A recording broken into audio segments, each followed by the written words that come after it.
Hello दोस्तों, मैं फिर से आ चुका हूँ बुक ऑफ एस्पार की एक और नई एपिसोड के साथ। इस एपिसोड के शुरुआत में हम लोग देख पाते हैं एक्सोल्टेड हाई दानकुइंग सैन से कहते हैं, सैन तुम यहाँ से जा सकते हो। ये सुनने के बाद एक्सोल्टेड भाई एक्सो हाई से गुस्से में कहने लगे, ओल्ड मैन ये क्या कर रहे हो तुम। और उसी पर दानकुइंग सैन वहाँ से चला जाता है।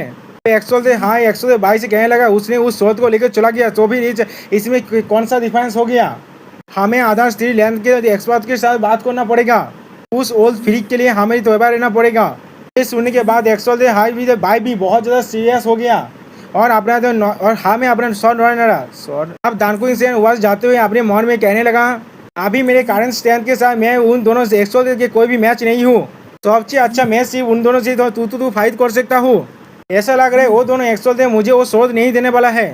दानकुइंग सैन को वहाँ से जाते हुए देखने के बाद जूफेन अपने मन में हंसते हुए कहने लगा, ये मेरे लिए परफेक्ट है। मैंने दानकुइंग सैन को द बेस्ट और मास्टर ऑफ द ऑस्ट्रेलियन को अपना मेरा बेलेम लेने के लिए बाध्य कर दिया है और उसे इसके बारे में अभी भी पता भी नहीं चला। और फिर जूफेन डेविल्स मैच जीते हुए अपने मन में कहने लगा, दानकुइंग सैन को लगता है ये शोध तू अक्षर के पास है और तू अक्षर को लगता है दानकुइंग सैन ने इस शोध को चुरा लिया है।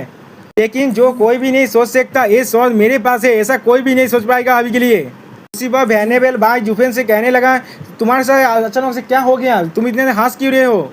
जूफेन ये सुनने के बाद हंसते हुए वैनेबल भाई से कहने लगा, क्या मिडिल थ्री सेहत के टॉप में आना कोई सेलिब्रेशन का बात नहीं है। सुनने के बाद वैनेबल भाई शौक के क्या वजह जूफेन को देखते हुए कहने लगा, लेकिन एक्सोन ने पहले ही हमारे स्पॉट को घोषणा कर चुका है, तो भी तुम अभी क्यों खुश रहे हो। जूफेन आप उनको इंग्लिश करते हुए कहने लगा, मुझे अभी पता चला। अब आप वैनेबल भाई जूफेन को देखते हुए अपने मन में कहने लगा, ये 1 घंटा पहले ही अनाउंस कर दिया गया था और तुम अभी रिएक्शन दे रहे हो। लेकिन अगर वो मुझे ये बताना नहीं चाहता तो फिर कुछ वक्त में जूफेन सिवा जू के प्लान भी बहुत ज़्यादा वेयर होता है और हेल्थ की तरह ही मिस्टीरियस भी होता है। और यहाँ पर हमें जूफेन का एक कूल लुक दिखाया जाता है दोस्तों।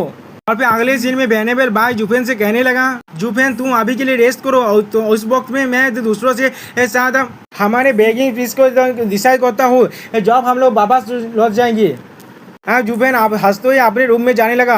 लेकिन उसी वक्त जूफेन के रूम के अंदर से दानकुइंग सैन जूफेन से कहने लगा, बच्चे तुम्हारे लिए अच्छा यही होगा तुम भी यहाँ से कुछ दिनों के अंदर ही भाग जाओ। मेरे लिए तुम्हें यहाँ पर छोड़ के जाना बहुत ज़्यादा हार्ड है, जो हम लोग सिर्फ कुछ दिनों से ही मिले हैं। अब ये बात सुनने के बाद जूफेन बहुत ज़्यादा चौंक गया था और चौंकने के बाद दानकुइंग सैन से कहने लगा, सीनियर आप यहाँ पर क्या कर रहे हैं। अभी जूफेन अपने मन में कहने लगा उसे कुछ भी पता नहीं चला होगा, सही कहा मैंने। अब दानकुइंग सैन जूफेन से कहने लगा, मैं फिर भी तो फेल हो गया। दोनों एक्सोल्टेड बहुत ज़्यादा ऑनगार्ड थे और मुझे उस शोध को छुपा लिया था, इसीलिए मैं उस शोध को हासिल नहीं कर पाया। अब जूफेन हंसते हुए दानकुइंग सैन से कहने लगा, नहीं ऐसा नहीं हो सकता। मैंने देखा आपने उन दोनों एक्सोल्ट को उन्देद कर दिया था। आपके अलावा पूरे ऑस्ट्रेलिया में और कौन है जो उस शोध को पकड़ सकता है। अब दानकुइंग सैन चिढ़ते हुए जूफेन से कहने लगा, रोतेन ब्रेक तुम्हारे फिलेतारी बहुत ज़्यादा हो रहा है। एक हार या फिर भी एक हार ही होता है, इसलिए मैं उस सीक्रेट शोध का तो वर्दी नहीं हूँ। ये चीज़ मेरे तो नेक्स्ट फाइट को बहुत ज़्यादा ओर्स करने वाला है। जूफेन चौंकते हुए दानकुइंग सैन से पूछने, क्या तुम्हारे पास और भी एक फाइट है। दानकुइंग सैन थोड़ा सा निराश होकर जूफेन से कहने लगा, सेंटर एरिया के strongest man the invincible sword, उसके 10 मूव को मुझे डिफेंड करना पड़ेगा। अब जूफेन चौंकते हुए उससे पूछने लगा, सीनियर आप इतना ज़्यादा स्ट्रॉन्ग है तो भी क्या आप उसके 10 मूव को हैंडल नहीं कर सकते। तो फिर वो कितना ज़्यादा स्ट्रॉन्ग हो सकता है। क्या बेस्ट इन द वेस्टलैंड और best in the central area बीच में इतना ज़्यादा स्ट्रेंथ का गैप है। दानकुइंग सैन और भी ज़्यादा हताश होकर जूफेन से कहने लगा, यहाँ पर हमेशा ही कोई ना कोई तुमसे ज़्यादा ताकतवर होता है। बेस्ट इन द वेस्टलैंड क्या ही कर सकता है सेंट्रल एरिया के अंदर, वो वहाँ पर टॉप 10 एक्सपर्ट के अंदर भी नहीं आ सकता। ये सुनने के बाद जूफेन चौंकते हुए कहने लगा, क्या। और फिर जूफेन अपने मन में कहने लगा, ऑस्ट्रेलिया और सेंट्रल एरिया के बीच में जो स्ट्रेंथ का डिफरेंस इतना ज़्यादा है, लेकिन सेंट्रल एरिया के अंदर इतने सारे एक्सपर्ट कैसे हो सकता है। उसी पर दानकुइंग सैन जूफेन से कहने लगा, इस पूरे कॉन्टिनेंट में सेंट्रल एरिया अकेले ही 4 लैंड को संभाल सकता है, तुम्हें मालूम है किस लिए। इस सवाल को सुनने के बाद जूफेन अपने मन में सोचने लगा, मैं यहाँ से नहीं हूँ इसलिए मुझे नहीं मालूम इस नॉनसेंस का मतलब क्या है। दानकुइंग सैन खुद ही रिप्लाई दे कहने लगा, ये उनके स्ट्रक्चर के वजह से है।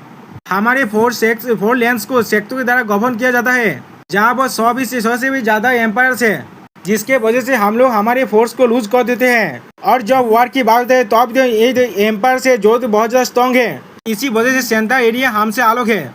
वहाँ पर एक ओल्ड मोस्टर है और एक बहुत बड़ा एम्पायर है इसे सोथ स्टार एम्पायर कहा जाता है और इनविंसिबल सोथ उसका एंसेस्टर है। उसने इस एम्पायर को 10,000 ईयर्स पहले फाउंड किया था। और दोस्तों यहाँ पर हमेशा इनविंसिबल सोथ का एक खतरनाक लुक को दिखाया जाता है, जैसे कि कोई डेविल तुम्हें देख रहा है।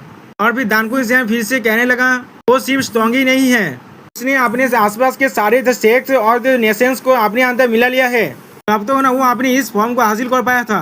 पूरे के पूरे सेंट्रल एरिया सिर्फ एक ही द एम्पायर से रूल होता है। ये सुनने के बाद जुफेन थोड़ा सा घबराते हुए क्या दानकुई सैन से कहने लगा क्या एक पूरा का पूरे एरिया सिर्फ एक एम्पायर से रूल होता है। और जुफेन अपने मन में सोचने लगा इसमें कोई भी शौक नहीं है, सेंट्रल एरिया इतना ताकतवर है।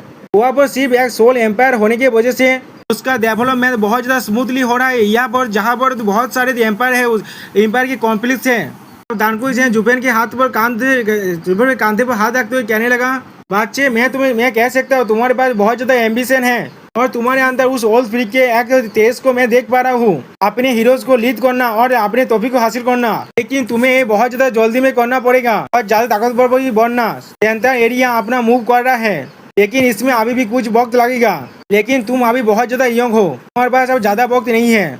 सुनने के बाद जुफेन चिढ़ते हुए दानकुई सैन से कहने लगा इसका मेरे साथ कौन सा काम है।